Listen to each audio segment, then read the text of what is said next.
राधे राधे गुरु जी। जी गुरु जी के चरणों में मेरा कोटि प्रणाम। मेरे पूरे परिवार की तरफ से आपको राधे राधे। खुश रहिए। गुरु जी, ये है मेरा प्रश्न कि ये जो गायत्री मंत्र होता है क्या हम लोग को पढ़ना चाहिए? वेद मंत्र है और वेद मंत्र जब तक यज्ञोपवीत ना हो तब तक नहीं पढ़ना चाहिए। जी नियम है। गुरु जी, मैं आपको धन्यवाद करना चाहूँगी जो आपने हम लोग जैसे युवा को इतना ज़्यादा सीख मिला आपसे कि आप कहते हैं कि बच्चे की अगर 21 साल में शादी ना हो तो बच्चे भागम भाग कर देते हैं। मेरी उम्र 29 साल की हो गई, 4 मार्च आएगी तो 30 लग जाएगा। अभी तक मेरी शादी नहीं हुई है और मैं 12 साल से बाहर रहती हूँ। मेरा तो एम था ही नहीं कि मतलब शादी करना, लेकिन आपके प्रश्न से जवाब मिलता कि शादी करना ज़रूरी है।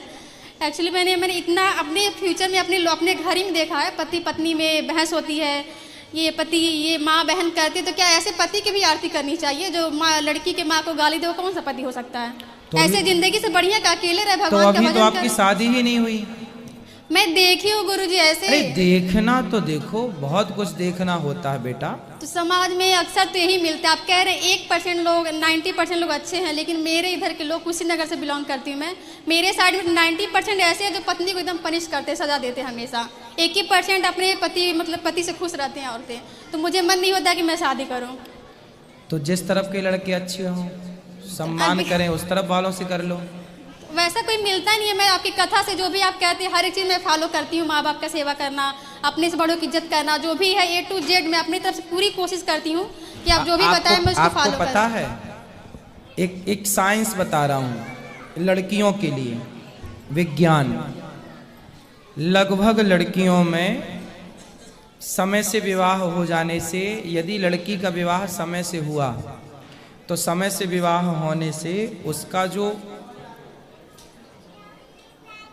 शरीर है अर्थात उसकी जो सुंदरता है विवाह के बाद वो और निखर आती है। यदि आपका विवाह समय से नहीं हुआ तो आप डाउन हो जाते हैं। आप जैसे प्यास की जरूरत है ना, प्यास तो पानी चाहिए, भूख तो भोजन चाहिए, उसी प्रकार ये पति पत्नी एक प्रकार की जरूरत है। गुरु जी, अगर पति एक प्रकार की क्या है तो क्या करेंगे? तब जरूरत तो है। हो जाएगी। यदि उस समय पर वो जरूरत पूरी नहीं हुई तो वो किसी और क्षेत्र में आपका नुकसान कर सकती है। ये नुकसान पुरुषों में कम देखा गया पर स्त्रियों में ज्यादा देखा जाता है। मैं इस बात से एक छोटा सा एक एग्जाम्पल दे दूं आपको। एक हमारे परिचित की एक बेटी है, हमारी बहन। हम कथा सुनाने गए थे एक जगह, तो वो उसकी माँ आती थी, तो वो जैसे आप लोग हमसे जुड़े हैं ऐसे वो भी जुड़े हैं। तो उसकी शादी नहीं हुई तो उसकी माँ चिंतित रहती थी, मेरे से बोली गुरुजी कोई लड़का हो तो बताओ। मैंने कहा आप ही देखो कोई बढ़िया लड़का। एक दिन क्या हुआ, उसके पेट में दर्द हुआ तो वो डॉक्टर को दिखाने गई। तो देखो डॉक्टर ने उसको बोला कि यदि आपका 1 वर्ष के अंदर विवाह नहीं हुआ तो फिर आप बहुत डैमेज हो जाएंगी। मतलब गर्भाशय में कुछ इन्फेक्शन हो गया था, कुछ होता होगा, वो डॉक्टरों की भाषा थी, मुझे नहीं पता, लेकिन कुछ हुआ था उसके पेट में, उसके अंदर सिस्टम में, जो वो तभी ठीक हो सकता था जब उसका विवाह हो और उसे एक पति के रूप में पुरुष प्राप्त हो, तभी उसकी वो बीमारी ठीक हो सकती थी। उस डॉक्टर ने बोला। उसकी माँ चिंतित थी और उसने बहुत तेजी से लड़के की खोज की और उसका फिर विवाह हुआ लगभग। तो कुल मिला के ये चीज साइंस है एक प्रकार का। पुरुष लोग प्रभावित नहीं होते इस बात से कि विवाह हुआ है कि नहीं हुआ, लेकिन लड़कियां, स्त्रियां, मैं ये नहीं कहता 100% प्रभावित होती हैं, पर 99% लड़कियां प्रभावित होती हैं विवाह ना होने से। समझो, किसी बढ़िया डॉक्टर से समझो इस बात को, साइंस समझो, इसका गहराई समझो। आपको ये पति पत्नी क्या है? ये पति पत्नी एक दूसरे की जरूरत है। अब आपको प्यास लगी है, पानी ही ना पियो, भूख लगी है, भोजन ही ना करो। उसी प्रकार 25 साल की जो आयु है, पहले के लोग तो 12 साल में कर देते थे, फिर सरकार ने 18 किया तो 18 में कर देते थे। हम 12 और 18 पर भी बिलीव नहीं कर रहे हैं। कम से कम 25 के अंदर, 24, 23, 24, 25, 23, 23, 24, 25 ये टाइम पीरियड ऐसा है। अब देखो आपका विवाह नहीं हुआ, आपका विवाह नहीं हुआ। नहीं हुआ। जी। अब आपके विवाह ना होने से आपका शरीर इस प्रकार से सूखा हुआ। मेरी थोड़ी तबीयत खराब हो गई थी गुरुजी, पहले ऐसी थी नहीं, थोड़ा सा दिक्कतें आ गई थी तो। आप 24 साल तक आपके शरीर में एक अलग एनर्जी होती है, हाँ या ना? होती है गुरुजी। और 24 के बाद यदि विवाह नहीं हुआ तो वो माइनस होने लग जाती है। आप किसी भी लड़की को देख लो, आप 30 साल की लड़की को देख लेना और उसका विवाह ना हुआ हो, और 30 साल की लड़की को देख लेना उसका विवाह हो चुका हो, दोनों में अंतर दिखेगा आपको। जब उसके 2 बच्चे हो चुके होंगे 2-2, उसके बाद भी वो उससे यंग दिखेगी, जवान दिखेगी। ये विवाह कोई ऐसे थोड़ी है, भगवान राम ने विवाह किया था बेटा, जी गुरुजी। माता सीता ने विवाह किया, तुम कह रही हो हम विवाह नहीं करेंगे। देख देख के अरे गुरुजी। देख देख के क्या है, देख ऐसे क्या देखती हो, अच्छा देखा करो, जिनकी गुरुजी, गृहस्थी आपका- बढ़िया चल रही है वो भी देखा करो। गुरुजी आप कहते हैं कि हमें अच्छा कर्म करना चाहिए, सब लोग करते हैं जो भी, मतलब मैं तो करती हूँ अपनी तरफ से, लेकिन बहुत लोग देखते हैं जो अच्छे कर्म करते हैं वो बहुत जल्दी खत्म हो जाते हैं, जो बुरे कर्म करते अरे हैं काफी। स्वामी विवेकानंद जी 39 ईयर्स हमारे भी इस पिताजी उम्र भी, में चले गए वो। मेरे भी पिताजी 39 तो की तभी अच्छे start आदमी, कर गए। सुनो, स्वामी विवेकानंद जी अच्छे थे या नहीं? जी अच्छे थे। पर वो कम समय में चले गए। आद्य शंकराचार्य जी 29 वर्ष की आयु में चले गए। उनके जैसा ज्ञानी, उनके जैसा विद्वान, उनके जैसा समाज सुधारक कौन रहा होगा? अच्छे लोग क्या, आपको क्या लगता है कि 100 साल जीना अच्छा है? नहीं अरे गुरुजी। बुद्धू आदमी 100 साल भी जी जाए तो क्या कर लेगा? स्वामी विवेकानंद जी और आद्य शंकराचार्य जी ने 29 और 39 साल में जो कर लिया वो आदमी 100-200 में नहीं कर पाए। तो लंबी आयु पाके क्या करोगे? झांसी की रानी कितने साल की थी बताओ? 29 साल की थी लगभग तभी start। हाँ, 28 है, सॉरी 24 23 23 साल की। हाँ, आपसे छोटी थी और आज तक देखो नाम चल रहा है।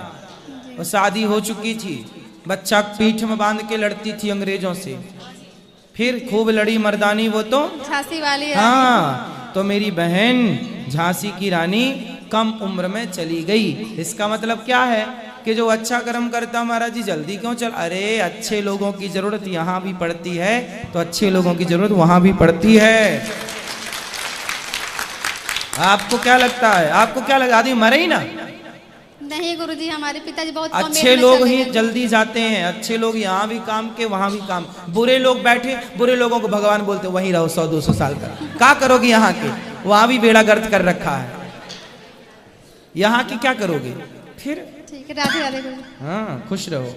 गुरुजी मेरा पति अच्छा नहीं है, मारता है पीटता है, बहुत बहुत बुरा है, मुझे बहुत मारता है। वो गुटखा खा के मुंह में थूक देता है, बेल्टों से मारता है, ईंट में। मैंने बच्ची को भी घर से निकाल दिया मार पीट के। कहाँ पति? बरसाना से आई हूँ गुरुजी। वो आए नहीं? वो आप मतलब 10 बार घर से निकाल दे, आता है चले बना के ले जाओ तो फिर मारता है, बहुत मारता है। फिर मेरी सास ने बोला कि बेटा अगर अपनी जान बचानी है तो चले जाए यहाँ से। मेरी सास वास बहुत तो अच्छी क्यों मारती है वो? मतलब पति क्यों मारता है? वो गंदा है, सोचता है, गलत सोचता है, किसी से अफेयर चलती है वगैरह वगैरह। मैं घर में पैक रखता है गुरुजी, नहीं छत पे जाने देता, ना रात को टॉयलेट वगैरह कहीं नहीं जाने देता गुरुजी घर में। फिर भी कहती मैं नहीं गई, फिर भी मुझे मारता है बहुत बुरी की तरह। जब सास वास बचाने आती है तो कहता है चल तेरा घर नहीं है, निकल यहाँ से, जा उसको धक्के मार के मार। आपकी उम्र कितनी है? मेरी उम्र 21 साल है सर गुरुजी। मेरी एक बेटी है बस। मेरी बेटी को भी कहता है नाजायज औलाद कहता है। मैंने कहा जब ऐसी बात है तो डीएनए टेस्ट करवा लो। मैंने बच्चे को भी मेरे सर पे लग गया था, अभी भी गुरुजी मेरे टांट वाट सब फोड़ दिया था गुरुजी। मैं 7 दिन से। कितने साल का है वो पति? 24 साल का है। क्या करता है? अभी कुछ नहीं करता गुरुजी। गुरुजी मैं कब से काम ढूंढ रही हूँ गुरुजी। मैं अपने बच्चा पालना चाहती हूँ। मैं अपने तो अभी आप आई हो तो घर में बता के आई हो? सबको पता है। क्या? सास वास सबको पता है। वो बोल रही आज भी मैंने बात की, मम्मी बोली अपने बेटा कहीं भी रही हो बस अपना ठीक से रही हो। वो बहुत अच्छी है, सब अच्छी तो वो है। शराब पीता है पति क्या? हाँ वो पीता है, शराब गांजा सब पीता है। गुरुजी मुझे काम चाहिए गुरुजी। एक बार ले आते तो गुरुजी वो नहीं, किसी की नहीं सुनता, ना माँ की सुना ना बाप की, किसी की नहीं। हर घर उसके 2-2 कंप्लेन हो रखे, उसके बहुत कंप्लेन। आपने शादी के पहले नहीं देखा था ये सब चीजें? नहीं था वो गुरुजी, पता गुरुजी। तो किसने शादी कराई आपकी? गुरुजी ऐसे ही टोला पड़ोस में करवा दिया। मेरे माँ बाप नहीं है गुरुजी, मेरी दादी दादा अपने पाला पोसा बचपन से रही, उनके पास ही में रही। आपके माँ बाप नहीं है? नहीं है। और दादा दादी ने शादी कराई? बहन है, उनसे मैंने फोन करके बोला तो बहन कह गई मैं क्या कर सकती हूँ इसमें। उन लोग को मैंने सारी बात बताई, वो बोले मैं क्या कर सकती हूँ। मैं गुरुजी मेरे पास कहीं घर नहीं है गुरुजी, मैं पढ़ी दिल्ली से पढ़ाई की हूँ गुरुजी, मेरे को नौकरी चाहिए गुरुजी। नौकरी तो मिल जाएगी, काम तो मिल ही जाएगा गुरुजी। मैं कहाँ ढनक रही हूँ गुरुजी काम के लिए। लेकिन आप एक बार ना उसको ले आओ मेरे पास। नहीं आए गुरुजी, नहीं आपकी कथा सुनता है, ऐसी बात नहीं। वो सुनता है मतलब ऐसी रील्स वगैरह देखता है ना, तो उसमें आपके आते। मैं उसको बहुत सबने समझा लिया, टोला पड़ोस सबने समझा लिया, किसी की नहीं मानता। अपने भाई को भी जब वो बोलते तो अपने भाई को भी ईंट फेंक के मारने को तैयार हो गया। मुझे कहीं रास्ता नहीं दिखा गुरुजी, मैं बहुत दिन से डनक रही, बहुत जगह काम ढूंढ रही। मैंने यहाँ भी सबको बोला काम के लिए कि मुझे काम दे दो, मैंने 10वीं पढ़ाई कर रखी है। ठीक है, काम मिल जाएगा, कहीं भी काम मिल जाएगा। पहले एक बार, ठीक है, एक बार उसको जब वो आएगा लेने आपके पास। अब नहीं आएगा गुरुजी, कहता था कि एक दिन भी छोड़ दिया ना तो फिर मैं कभी नहीं आऊंगा। वो नहीं आएगा गुरुजी। वो अरे आएगा, वो गुरुजी ऐसा मारता है, पूरा सर वगैरह सब मेरा फट रखा है गुरुजी। मैं वहाँ पे वो आए अभी तो भी नहीं जाना चाहती गुरुजी, वो बहुत बेकार। अभी यहाँ पे आप समझा जाइएगा, वो समझ भी जाएगा। फिर घर जाके क्या कहेगा, मेरे तो इज्जत उछाल दी, ये वगैरह कर दी, मेरी ये कंप्लेन कर दी वगैरह की। अगर मारेंगे तो मैं अपनी सास कहेगी, सबको बताती है सास वगैरह को। सास को नहीं बता दादी हैं? नहीं रहे, 2016-17 में ही खत्म हो गए। नहीं है मेरे दादा दादी। तो आपका ब्याह फिर मतलब शादी के पहले दादा दादी खत्म हो गए थे? हाँ, शादी के बाद। और शादी के पहले माँ बाप खत्म हो गए थे? नहीं, मैं तो जन्म ली थी ऐसी, मेरी माँ खत्म। तो फिर आपका विवाह किसने कराया था, किसने कन्यादान लिया? रिश्तेदार वगैरह ने। रिश्तेदार वगैरह ने, रिश्तेदारों ने। हाँ। चलो आगे भगवान से प्रार्थना करते हैं कि आपको सब ठीक, आपका पति अच्छे से रखे, यही प्रार्थना कर सकते हैं। मुझे फिर भी काम चाहिए। काम तो मिल जाएगा, काम की चिंता ना करो, मिल जाएगा। पर एक बार उसको ले आना, मैं समझा के संतुष्टि करूंगा अपनी। मैं खुद संतुष्ट तब होऊंगा जब मैं उसे बात करूंगा। गुरुजी वहाँ गोवर्धन में भी मतलब उनको सबने समझाया था, सबने नहीं, किसी की नहीं सुनता गुरुजी। एक बार हम समझाएंगे, हम तब संतुष्ट होंगे जब हम स्वयं समझाएंगे उसको। जब वो हमारी नहीं समझेगा तब हमें लगेगा कि हाँ अब ये नहीं समझेगा किसी की। ठीक है, कोशिश करेंगे उसको समझाने की। बढ़िया, अच्छा। राधे राधे गुरुजी। हाँ बेटा, मुझे आपके साथ रहना है। क्यों क्यों रहना है? वो आपकी बेटी है। आप ही तो हैं। मुझे अपनी बेटी बना लो। बिल्कुल, आप हमारी बेटी ही हो। बताओ क्या मुझे सेवा आपके करें? साथ रहना है। घर पे कौन कौन है? आपके घर पे कौन कौन है? बस दादी और मम्मी और पापा, बस मैं हूँ। अच्छा, पिताजी क्या करते हैं आपके? पिताजी तो मर गए। और माँ? मम्मी तो ड्यूटी करती है। अच्छा, ड्यूटी क्या करती है माँ? मम्मी काम करती है ऑफिस का। और आपका ख्याल कौन रखता है? मम्मी तो ऑफिस चली जाती, दादी रखती है। आप पढ़ते भी हो? हाँ, पढ़ती हूँ। कौन सी कक्षा में? मैं 3 क्लास में हूँ। अच्छा, दादी कहाँ है? दादी है री। अच्छा, माँ नहीं आई आपकी? मम्मी है ना। आई नहीं यहाँ पर? नहीं। अच्छा, ठीक है, आप हमारी बेटी ही हो, बहन ही हो। बिल्कुल, मुझे आप अपने घर ले जाओ अपने साथ। हाँ ठीक है, ठीक है। जब जाओगे? दादी तो है अभी आपकी सेवा करने के लिए, संभालने के लिए आपको। हाँ। अभी दादी हैं। आपको कोई दिक्कत हो, कभी कोई तकलीफ हो तो आप अपने भाई को याद करिएगा, ठीक है? ठीक। खुश रहो। माँ को बात कराओ, दादी अम्मा को। राधे राधे गुरुजी। हाँ मैया। जब से आपको ये देखी है पूरा कैब में रोती रहती है। क्यों? आज गुरु माँ को देखी, इतना रो रही थी, इतना जो मैं उन्हीं के पास रहूंगी। दोनों मतलब बेटा बहू जॉब करती है, तो ये मेरे पास शुरू से 5 दिन की जब ये पैदा हुई तब से मेरे ही पास ही रहती है। अच्छा, तो क्या नाम है इसका? आराध्या। और इसके पिता का नाम क्या? मुकेश झा। तो वो मुकेश जी हैं? हाँ। तो ये नहीं, दादा। अच्छा, दादा- इसके पिता नहीं है? इसके पिता है, वो ये नहीं है, दादा नहीं है। पिता है? हाँ, इसके पिता है। अच्छा, अभी तो कह रही थी पिता नहीं है। नहीं है, दादाजी नहीं है। दादाजी नहीं है, ठीक है, ठीक है। चलो इस तरफ लाओ, बैठो बैठो, सबको मौका मिलेगा, बैठो बैठो। राधे राधे गुरुजी। जी जी। मेरा आपसे एक सवाल है। हमने अब से 18 साल पहले गुरु मंत्र लिया था। 18 साल पहले? जी। 18 साल तो नहीं, ज़्यादा हो गए। नहीं, कहीं और से। अच्छा, आपने कहीं और से मंत्र लिया जी। था? अच्छा। तो कुछ घरेलू परिस्थितियां ऐसी हुई कि हम सब कुछ भूल गए। भूल गए, फिर? तो क्या हम दोबारा ले सकते हैं? भूल गए तो ले सकते हैं। अब ना हमें गुरु मंत्र याद है और ना गुरुजी। तो ले सकते हैं। तो कब दे सकते हैं आप? कल यात्रा आपकी रहेगी तो आप सुबह सुबह आ जाइएगा, 5:45 बजे सुबह सुबह। जिनको गुरु मंत्र लेना है, यात्रा में है, तो सुबह 5:45 बजे आ जाइएगा। गुरुजी राधे राधे। हाँ जी। 19 परिक्रमा आपके साथ लगाई थी, ये मेरी दूसरी परिक्रमा है 84 को। अच्छा, 19 में भी थे आप? हाँ जी, इसके लिए आपको धन्यवाद। खुश रहिए। आपके द्वारा ही मेरी 2 परिक्रमा हो गई। एक प्रश्न है, एक प्रश्न। हाँ बोलो बोलो। एक प्रश्न भैया, जो मैं पिछले कल परिक्रमा करके आए थे 4 धामों की, तो उसका फल वही मिलेगा जो उत्तराखंड में जाते हैं? हाँ हाँ, वही है, वही मिलेगा, वही है। अच्छा। और गुरुजी, आप मेरे गांव भागवत करके आए थे सपने कहाँ? में। सपने में। सपने में? और आप हमारे घर खाना भी खा के आए थे। सपने में? सपने में। अच्छा है, तो भगवान को कितनी चिंता है। हाँ। ऐसे तो मैं सब जगह जा नहीं पाता। हाँ जी। तो सपने में जा जा के खा पी आता हूँ। हाँ जी। आपने हमसे मांग के खाना खाया था, हमने फिर दिया था आपको। हम तो मांग के ही खाते हैं। हाँ जी। हाँ ठीक। हम तो मांग मांग के ही खाते हैं। वहाँ दो ये मैया को, मैया को। बैठ जा बेटा। श्री राधे राधे प्रभु। जी जी। चरण में दासी की प्रणाम स्वीकार करे प्रभु जी। हमको बहुत अच्छा हुआ आज, जी। बहुत आनंद आया आपके साथ में। अच्छा लगा? आपको रोम रोम से कन कन से बहुत बहुत धन्यवाद। खुश रहिए, खुश। बहुत बहुत शुक्रिया। शुक्रिया जी। शुक्रिया शुक्रिया शुक्रिया शुक्रिया।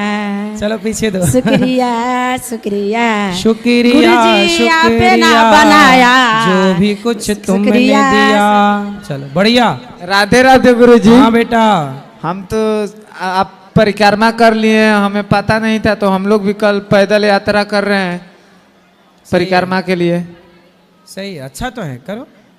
तो गुरुजी, मेरा पापा को और दीदी को आशीर्वाद दे देते आप। पापा नहीं, पिताजी। पिताजी को और दीदी जी को आशीर्वाद है। जीजा जी को भी।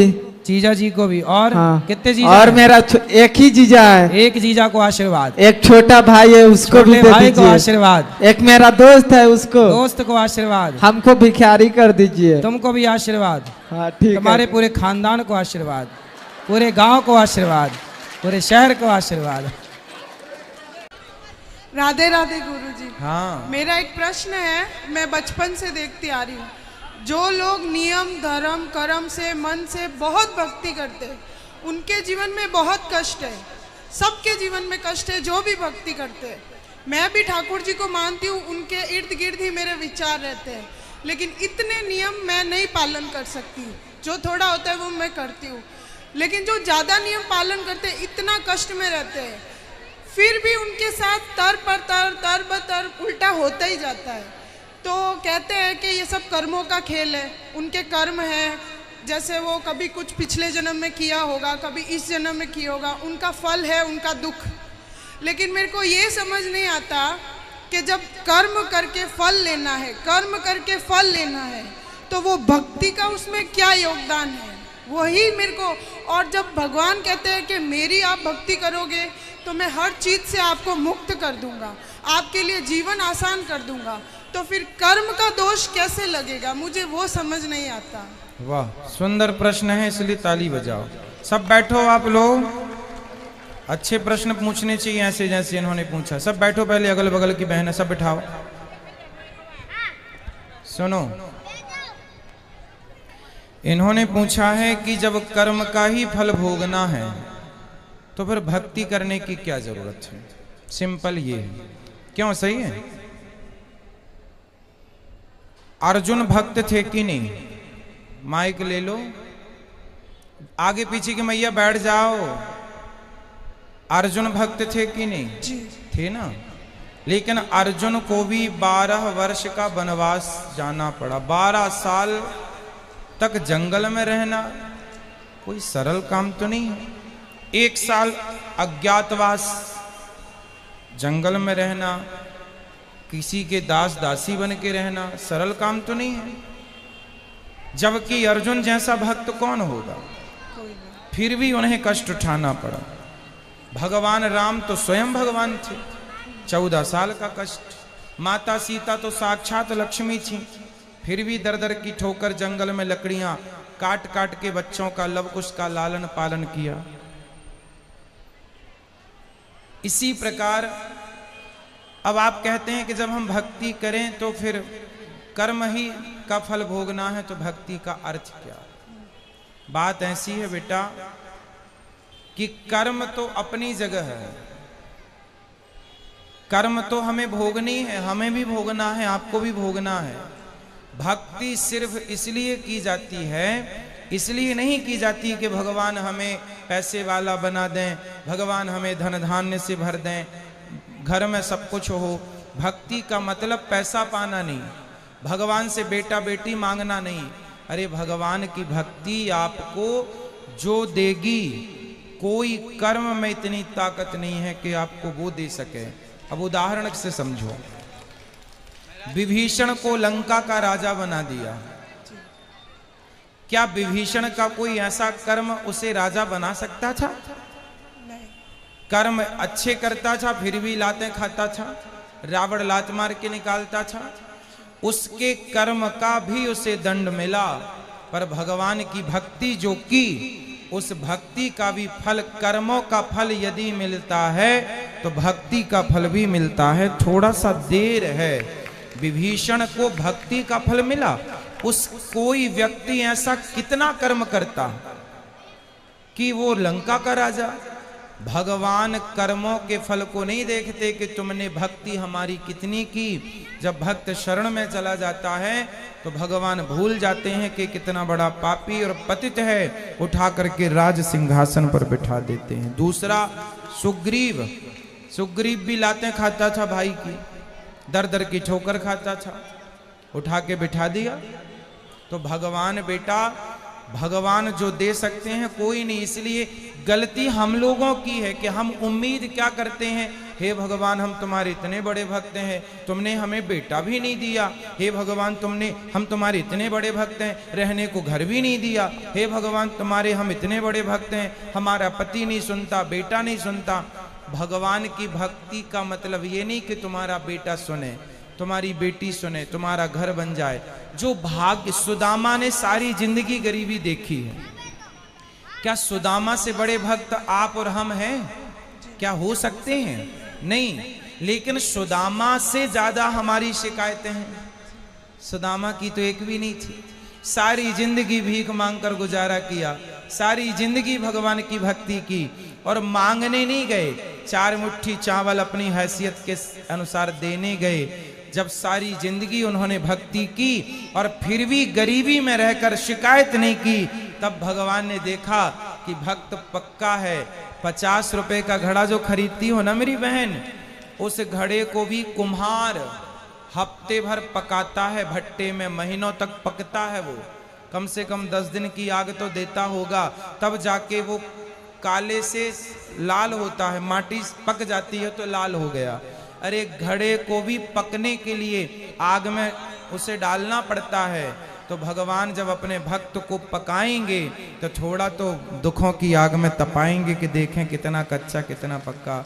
इसलिए हर हाल में गोविंद का स्मरण करो और ये मत कहो कि हमें भगवान से कुछ चाहिए। लोग कहते हैं कि भगवान के भक्तों को दुख मिलता है। अरे जो भगवान का सच्चा भक्त हो जाएगा उसे पता ही नहीं चलेगा कि दुख क्या चीज है, उसे तो सुख ही मिलेगा। गोपियों को भगवान की याद में रोने में भी सुख था, कैसे कहें हम कि ये दुख था। इसलिए जो हो गया उनका वो दुख तो है ही नहीं। दुख तो वो लोग दुखी हैं जो कोठी बंगलों में रहकर भी जो ईश्वर को भूला पड़ा है वो सब दुखी हैं, और जो ईश्वर की शरण में है याद कर रहे हैं सब सुखी हैं। अब उस सुख को आप दुख मान रहे हैं वो अलग विषय है। इच्छाएं ज्यादा है ना बेटा आपके अंदर, इसलिए वो इच्छाएं आपको दुखी बनाती रहती। इच्छाएं छोड़ के एक बार शरण में चले जाओ, वो कभी ना पाया होगा आपने जो शरण में जाकर के प्राप्त हो जाएगा। एक बार सच्चे होकर जाना। गुरुजी एक प्रश्न और है, जैसे मैं आसपास देखती हूँ, मेरे आसपास जीवन में भी देखती हूँ, जो भक्त है चलो उनका मैं समझ गई कि वो दुख है क्यों है, भक्ति का क्या महत्व है, लेकिन जो भक्त को दुख दे रहा है, जो उसको गाली दे रहा है, उसको उस चीज़ का एहसास भी नहीं होता। मुझे नहीं समझ आता वो क्या सोचता है, वो ऐसा क्यों करता है, और उसका पूरा जीवन अच्छे से चल रहा होता है और वो भक्त रो रहा होता है, और उसका पूरा जीवन अच्छे से चलेगा। अगर उसको सजा मिलेगी तो वो भी मरने से कुछ दिन पहले, तो उसका जीवन तो मज़े से गया और भक्त का पूरा जीवन रोने में या कष्ट में तकलीफ में गया। तो फिर उसका भक्ति न करना या करना, उसमें क्या उसमें अंतर हो गया? फिर वो तो दुख दे के मज़े कर रहा है, अंत में 4 दिन भुगत लिया और फिर चल लिया। वो बेचारा भक्त पूरा टाइम रोता रहता है, गाली जो खाता भक्त होता है ना बेटा, आप किसी भक्त को जाकर पत्थर मारिए, आप किसी भक्त को जाकर के लाठी और जूते से मारिए, तो मारने वाले की तरफ भक्त जब देखता है ना तो वो ईश्वर से प्रार्थना करने लगता है, हे भगवान इसने मुझे जूते मारे हैं, हे भगवान इसने मुझे पत्थर और लाठियां मारी हैं, हे भगवान इसे क्षमा कर देना। क्योंकि भगवान बड़े गुस्से में आ जाते हैं जब कोई भक्त को मारता है। पर वो भक्त, आज की कथा सुनी आपने, द्रौपदी के 5 बेटों को मार डाला था अश्वत्थामा ने, और भगवान ने पूछा कि बता क्या करूं इसके साथ, तो द्रौपदी ने क्या कहा? छोड़ दो, छोड़ दो। कोई भक्त यदि बदले की भावना रखे बैठा है तो भक्त हो ही नहीं सकता।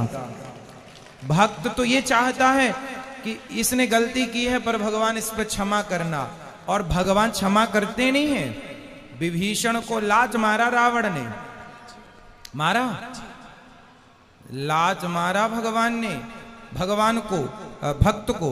भगवान ने कहा रावण तुमने मेरी छाती में लात मारे होते ना, मैं तुम्हें माफ कर देता, तुमने भक्त को मारा है इसलिए माफ नहीं सर्वनाश करूंगा, कर दिया। एक बात बताओ कि जब तक रावण ने विभीषण को लात नहीं मारा तब तक राम जी ने लंका में एक भी बाण छोड़ा हो, एक भी नुकसान किया हो लंका का, तो मुझे बताओ। रावण ने सीता मां को चुराया, जयंत ने सीता मां के चरणों में चोंच मारी थी तो बाण छोड़ दिया था, त्रैलोक्य में जयंत को बचाने वाला नहीं मिला, चरणों में चोंच मारी थी केवल, और रावण तो पूरी सीता उठा कर ले गया। तो क्या राम जी बाण वहीं से बैठे बैठे ना मार देते? रावण तो मर जाता।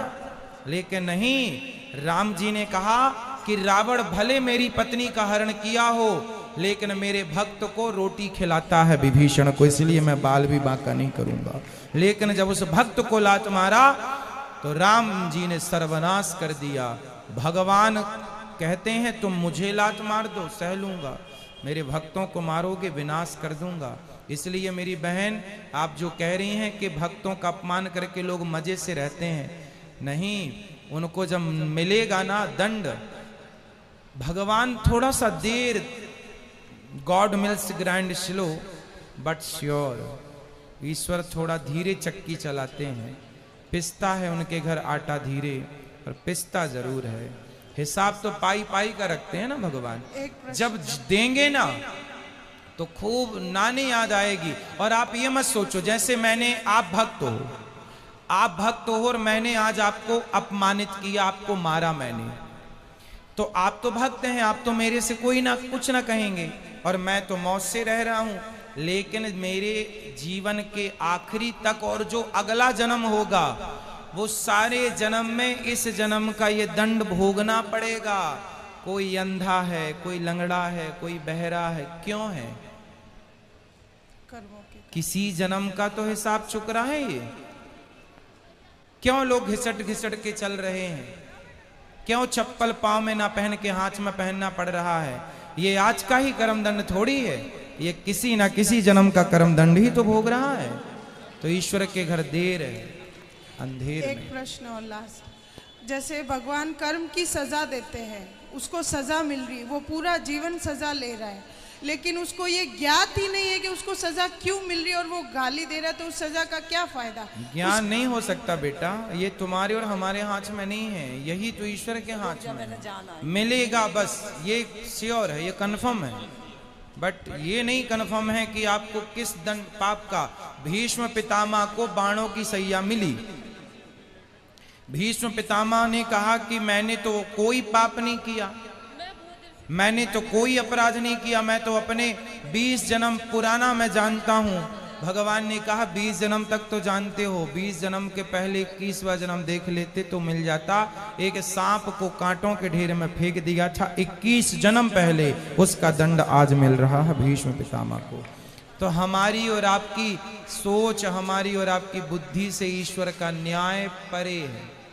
महाराज जी, जैसे मेरे जीवन में है, मेरे साथ कुछ बुरा होगा, कुछ समय के लिए बुरा लगेगा, लेकिन मैं सोचूंगी कि शायद ये मेरे कुछ कर्मों की सजा है, फिर मैं माफ़ी भी मांगूंगी, तो क्या मुझे वो माफ़ी मिलेगी उस भाव के साथ, उस फील के साथ? यदि हमने कोई अपराध किया हो और हम सिर्फ भगवान की शरण में चले जाएं, तो भगवान कहते हैं सन्मुख हो ही जीव मोहि जबहि, जन्म कोटि अघ नासहि तबहि, अघ मीन्स पाप। जो मेरे